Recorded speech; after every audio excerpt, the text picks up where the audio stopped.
all these really descriptive phrases. Okay, and one more. Rebecca.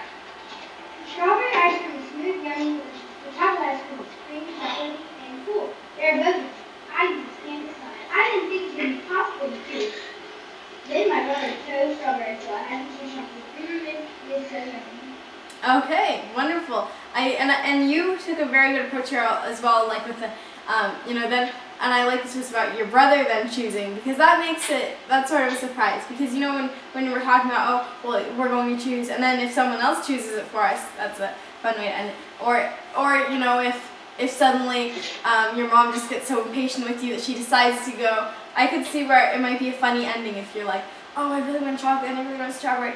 But I had already taken 2 minutes standing there, so my mom suddenly rushed to the front and was like, what are you doing? There's other people lying behind you. And she ordered my least favorite flavor, pistachio or something. So that would be a kind of funny twist on if you would spend all this time arguing with yourself about which one do I choose, and then suddenly your mom comes up to the front and orders your least favorite flavor.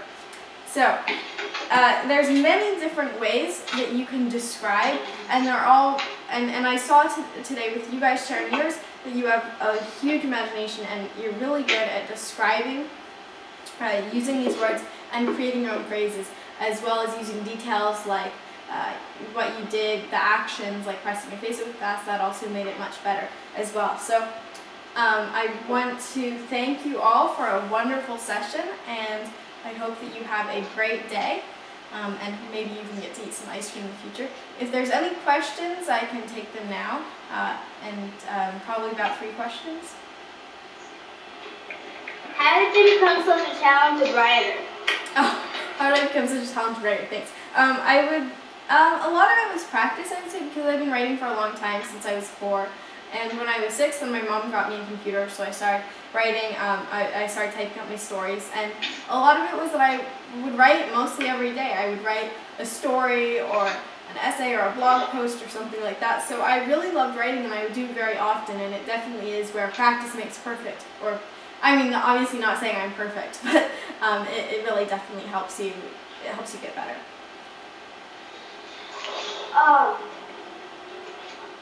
Wait, never mind.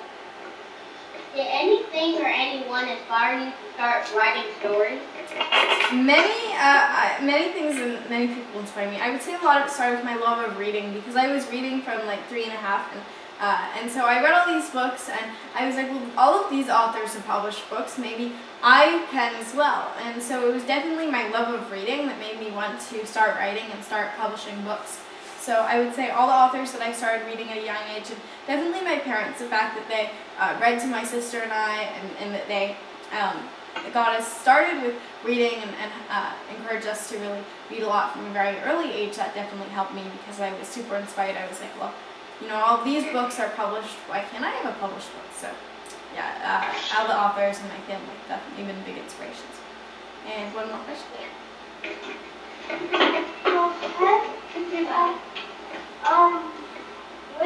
When you became, you first wrote the book, and were you so happy that you cried?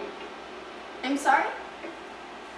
When you first started writing books and you published it, were you so happy that you cried? Oh, that is a good question. I did not cry, but I was very happy. A lot of it, I think, when you have your published book in your hand, and it was Flying Fingers, so it had my face on it, and on the front, and I looked at it, and I sort of held it, and I was like, and I looked at the picture, and I was just thinking, wow, I was like in total shock. I mean, it didn't seem like it could be true, or that it could be my face on the cover. So it was definitely very happy, but still, like, I was just totally shocked and totally, I guess just, it was obviously something that had never happened to me before, so it was really exciting and very happy moment. But no, I did not cry. Okay, oh, sorry. Oh, I thought I heard something. Well, thank you for your great questions. Does the teacher have any questions or comments? No, ma'am. Okay, well, thank you all very much. I had a really fun time talking with you, and I hope you have a wonderful day. Bye. Bye.